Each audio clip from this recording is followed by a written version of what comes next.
Right, 3,500 miles since this car left home, and this is the first time the bonnet's been open. But today we have a problem. In theory, it should be a simple one. I think the boot was left open, and I've started it up. I've driven it from the villa down to here. It flashed up, brake failure, and then cut out, and now it won't start at all.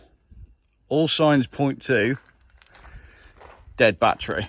So I've disconnected it. Annoyingly, I don't have a jump pack with me. I don't know why I didn't bring a jump pack. Well, I do know why I didn't bring a jump pack, because they're about 130 quid for a good one. And I knew I was flying home and you can't take them on the plane. So maybe that was a bit short-sighted. But this is the first time the bonnet has been open. I've checked the oil is fine. You can see the coolant is absolutely fine. Over 3,500 miles. We've still got diesel everywhere, all over these injectors. That one doesn't look like it's a problem, but that one does, and that one does. And today, look at the cable tying on that pipe. That's a pipe that looks like it goes from the air filter towards the engine. So everything's just covered in diesel. The car, other than this, which, let's be honest, if that's all it is, this is just human error. The car's been fantastic across 3,500 miles. My only concern is it does smack a little bit of electrical stuff, and there's a slim chance. It's because I made that video the other day. I'm slightly worried that it's rodent eating car, but I'm pretty confident that what I'll do is, like when you have something wrong with your health, you Google everything and then it turns out to be nothing. I'm pretty confident it's just going to be that this battery is goosed from being left overnight. That's my guess anyway. Right, I left it a little while, disconnected the battery, and now it has started, but I'm not sure this is a good thing, because I think the problem might be deeper. But help has just arrived. Right, so it started and running in the true sense of, have you tried turning it off and on again? I'm not sure, but we've not got far to go today. We're headed back up to Antalya, where I got my teeth done. Small Jess getting his teeth checked out, and then we're heading home from there and leaving the car again. So all it's got to do is a 3-hour, 75-mile drive. So we'll see how we go. I'm wearing a vest today, channeling my inner rescue Ron, and it bloody worked, didn't it? Right, after 3,500 miles, I'm finally making the call. The parcel shelf on a Volvo C30 is ridiculous and a waste of time and space, especially when traveling with 4 people. So it's gone. I should have done that ages ago. The parcel shelf, and this is just rubbish, but you can get 4 suitcases side by side, and then usually I'd remove the rear headrests because it makes for better driving. But the boot is, yeah, doable for a family of 4 on a 3,500 mile holiday driving from Europe to Asia, because I mean everybody does that, don't they? I mean, you haven't lived if you haven't driven 3,000 miles without a jump pack and then had your car die. 3,182 miles since I left home, to be precise, but this is the last day, so let me show you this view for the last time. It's a bit windy, but I tell you what, this car has been absolutely fantastic, considering all the problems that it's got. And obviously the bonnet, oh look, my rear wash wiper's on. And why would it be doing that today? I don't even know where the button is for that. There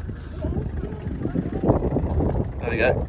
Yeah, stop wagging its tail. It hasn't been cleaned, obviously, in 3,000 miles, and the brake dust on the rear wheels now is, yeah, nothing short of impressive.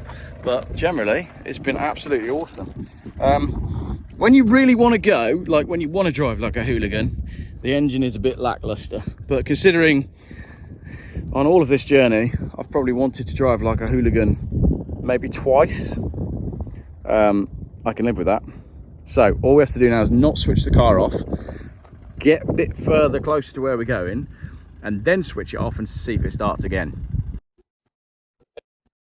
Then we've actually come to a petrol station because we want coffee, and isn't that what's his face then? Yes. And there's the guy who owns our Airbnb. So this is a good place to turn the car off. There's also a garage just down the way, about 5 seconds away. So we can turn the car off and see if it starts again. I think it will. Ready? Absolutely perfect. Not a problem. There you go. I knew that it would be fine. I'll tell you what I do hate though. Go on, you guys go see what coffee they got. Alright.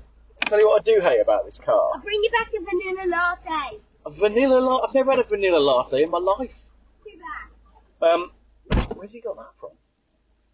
So, what's really funny, and what I don't like about this car, is although it's been great, engine system service urgent, although it's been great, it's a 2007, which means it's just too new. So the key, for example, when the battery was dead, this just felt like a switch. And I know a key is an ignition switch, but it felt like there was nothing connected to it. Whereas with your old car, it feels like there's something connected. The dash has died on me when I plugged in that wasn't documented anywhere else. So the owner of our Airbnb came over, and I just had to say thank you because the place was just great and we've loved it. What we're saying is, I can't stand it. Like, this just feels like a switch. It's very electronic. There's no substance to it. And it's the same with all of this as well and everything. And when we plugged in the Carly reader, I did try to do a clear codes on this, and I must have done something wrong. Thankfully, Luke was with me because I cleared everything. I was driving along, but the car had I killed the dashboard completely. And Luke said it's not the first time he's heard of someone or seen someone have to deal with someone who's basically wiped out their whole display using a code reader. And in an old car, this isn't all electronic. It's connected to stuff. It's real. It exists. Whereas this is all just straight up electric. There's nothing behind it. So you can't kill the dash in an 850 diesel, So what else? I love all of this. Like, the display is just beautiful. And I've recently realised as well, because it's got this floating dash, I can put my foot up on there while I'm driving. Heated seats are brilliant, and we have used them in the cooler evenings or when we've been swimming and we're cold and we get in. The aircon in this car is just so good. It really is. I've never known a car with as good aircon as this. Like I said, I hate the fact that the boot's got no space, and we have now got rid of the load cover because we didn't need it. But the blowers, the system, everything works, and it's all so accessible. Your air's down here, you're right next to your gear stick. It's really easy. Your volume's here, again, you're right on your gear stick. Yes, I've got it on my steering wheel. I've not used this once in 3,500 miles. 3,189 to be precise. The radio is great. This is all just so elegant, and this was all based off of Bang & Olufsen design stuff, so that's why it's all so elegant and so simple, and it just works. The CD player has been brilliant. As I said, I've been playing Bluetooth radio off of this little adapter thing, but generally, what a car. Right, I am going to go get a coffee now that I know that this car is working. I'll be very sad to part with it whenever parting with it actually happens. I don't actually know when that will be. I've got a fair bit of dental work still to go over the next 12 months in Turkey, so it makes sense to me to leave the car safe and ready for when we need it again. So I think that's the plan. Just keep having my dental work done and keep using the car while we're out here. I absolutely have loved Turkey. I fell in love with Kalkan, fell in love with Kaj, Antalya. The whole area is called Antalya, but where we have the dental work done, it's just, I love this country. I really do. And I'd love to spend more time here. So we'll see what happens in the future. I know people go on about the Amalfi Coast, right? But can it actually be as good as this coast road in Turkey? This road snakes all the way along the coast. Pretty much, well, it goes further than Kalkan, but we've driven it from Kalkan all the way up to Antalya. And I tell you what, it's absolutely ludicrous. It is stunning. Look at the colour of the water down there. Can't get much better than that. I'm going to have to go visit the Amalfi Coast just to see if it's as good as the coast road in Turkey, because this is absolutely beautiful. In fact, we decided that this bay was too beautiful to pass up, and we're now going for a swim. Go through this tunnel that goes under the road and then down to the bay, which is just absolutely stunning.